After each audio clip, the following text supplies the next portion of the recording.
Hello dear students, how are you. हम लोगों ने मैटर्स इन आवर सराउंडिंग्स वाले चैप्टर का एक जो डिफरेंस था गैस, लिक्विड एंड सॉलिड, उसके स्टेट के बारे में जो डिफरेंस था वो लास्ट वाले वीडियो में हमने एक डिस्कस कर लिया था। अब हम देखते हैं, आगे बढ़ते हैं एक और टॉपिक के साथ। Can matter change it's state. तो डियर स्टूडेंट्स, ये वाला क्वेश्चन जो है उसकी अगर बात करें तो आपके लिए ये वाला क्वेश्चन है वो आप लोगों ने एक्सपीरियंस कर ही लिया है कि यहाँ पे जो आपके सामने स्क्रीन के ऊपर अ, तीन स्टेट दिखाए हैं: solid state, liquid state, gaseous state.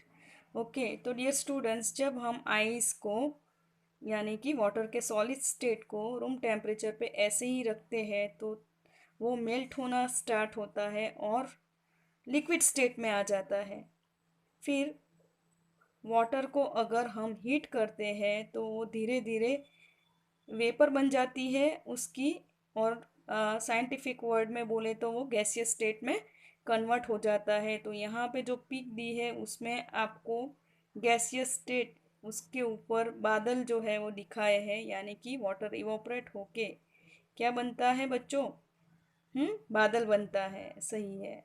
तो यहाँ पे वो तीन इमेज ऊपर दिखाई है और नीचे जो है उसका पार्टिकल्स के जो अरेंजमेंट है वो दिखाए हैं।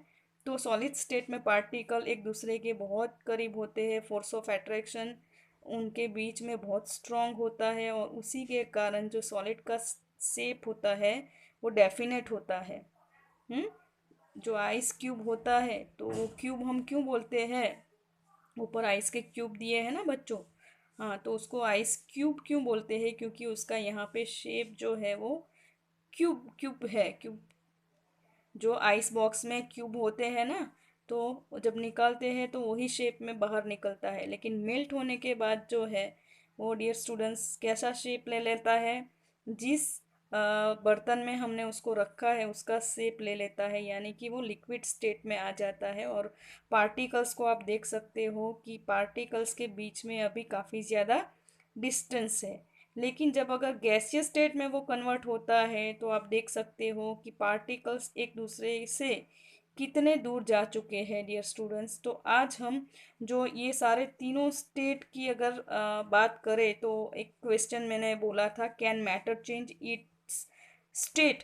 तो इसके स्टेट तो चेंज होते हैं, वो सारी चीज़ें हमको ऑलरेडी पता ही है, लेकिन डियर स्टूडेंट्स, अपने रूटीन लाइफ में क्या हम मेज़र करते हैं उसका टेम्परेचर के कौन से वाले टेम्परेचर के ऊपर आइस जो है वो मेल्ट हुआ और वाटर कितने टेम्परेचर पे बॉईल हुआ।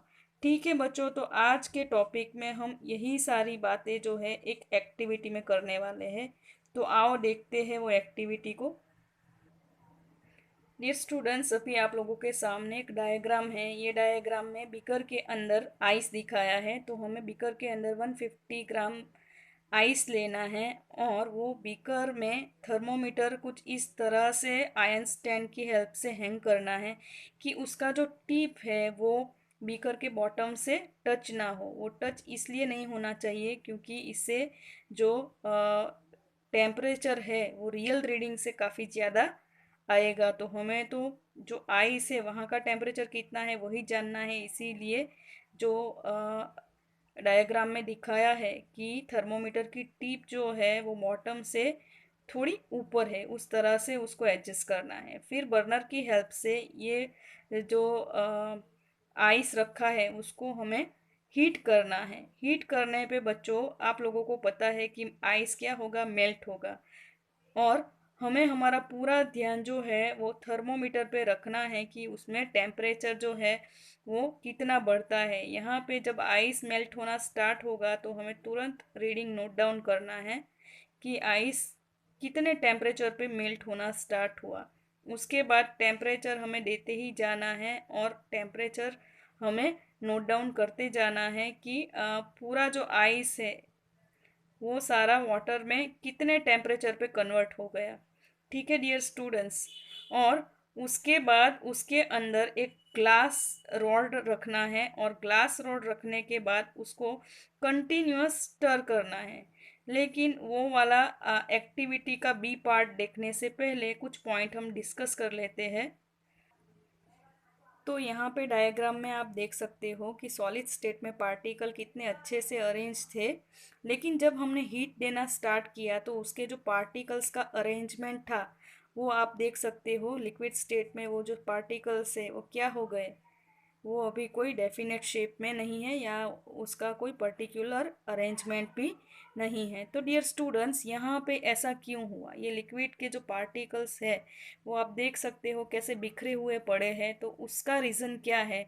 उसका रीज़न ये है कि जब हम टेम्परेचर देते हैं तो पार्टिकल्स जो है उसके अंदर जो पहले फोर्स ऑफ अट्रैक्शन स्ट्रॉन्ग था सॉलिड स्टेट में और उसी की वजह से वो अच्छे से अरेंज हुए थे। अब क्या होगा कि जैसे ही हीट उसको मिलती है तो जो ये हीट है वो फोर्स ऑफ अट्रैक्शन को ओवरकम करेगा और उसके बीच का जो फोर्स है और बॉन्डिंग है वो टूट जाएगा।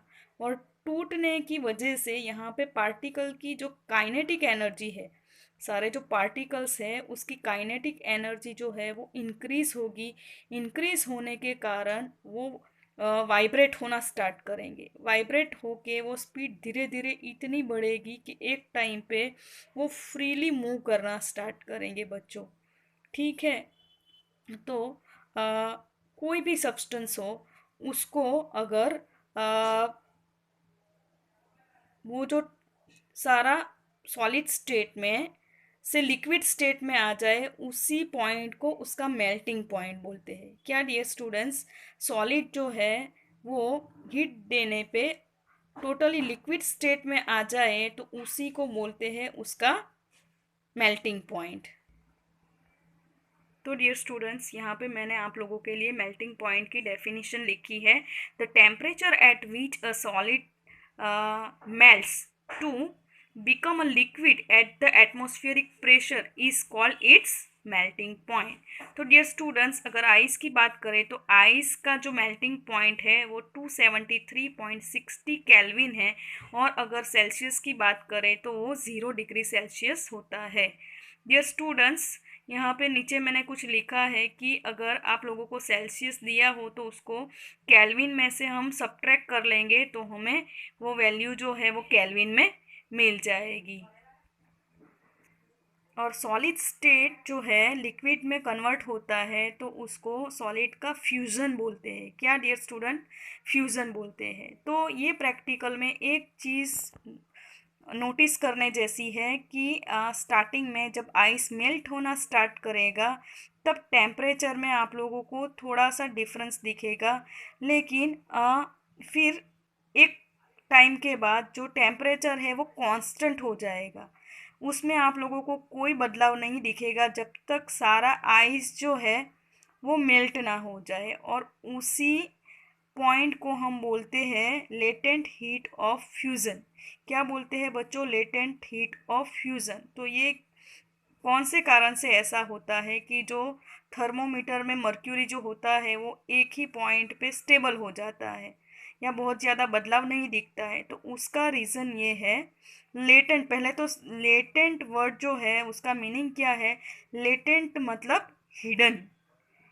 लेटेंट मतलब हिडन।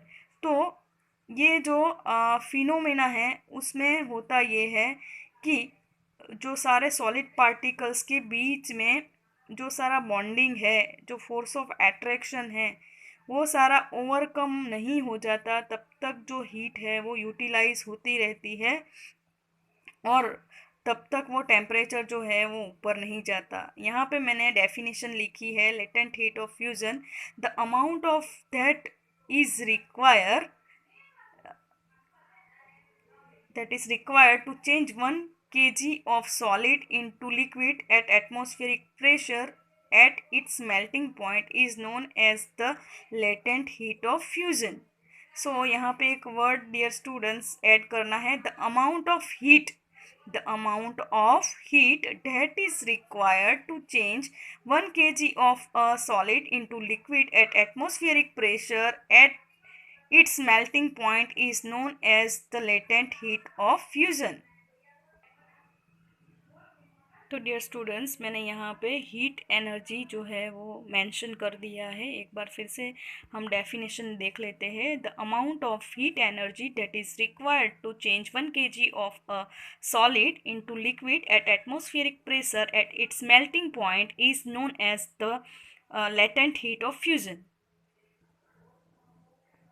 तो डियर स्टूडेंट्स, अभी हम वही एक्टिविटी का पार्ट भी देख रहे हैं। अभी आप लोगों को बीकर में जो है एक चेंज दिख रहा होगा, वो है आइस की जगह पे यहाँ पे क्या लिखा है, वाटर। तो हीट देने पे सॉलिड यानी कि आइस जो है वो वाटर में अभी कन्वर्ट हो चुका है।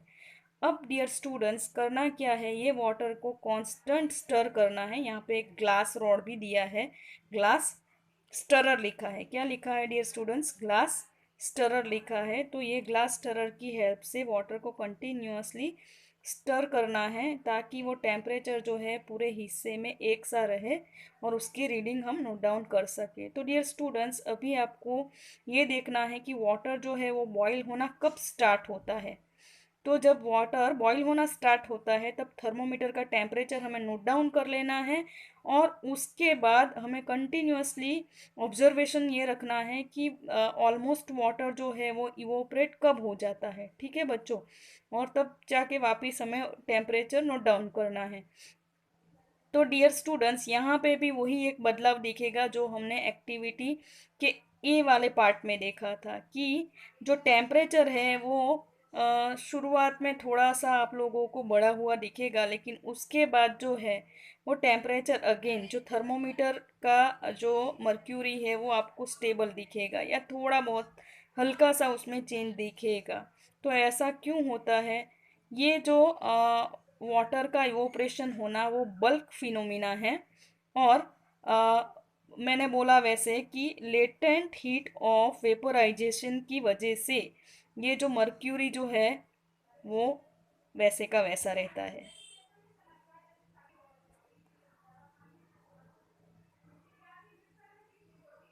तो डियर स्टूडेंट्स, यहाँ पे बॉइलिंग पॉइंट की डेफिनेशन लिखी है। The temperature at which a liquid state boil at the atmospheric pressure is known as its boiling point. यानी कि वाटर जो है वो बॉयल होना स्टार्ट हो जाए उसको हम उसका बॉइलिंग पॉइंट बोलेंगे। और बॉइलिंग पॉइंट अगर वाटर की बात करें तो वाटर का बॉइलिंग पॉइंट जो है वो 373 केल्विन है, और अगर सेल्सियस की बात करें तो 100 डिग्री सेल्सियस होता है।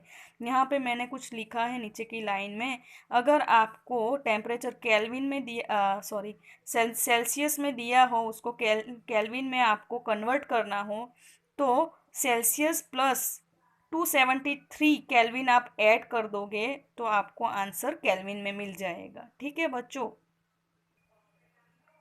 यहाँ पे डियर स्टूडेंट्स और एक डेफिनेशन लिखी है, लेटेंट हीट ऑफ वेपोराइजेशन।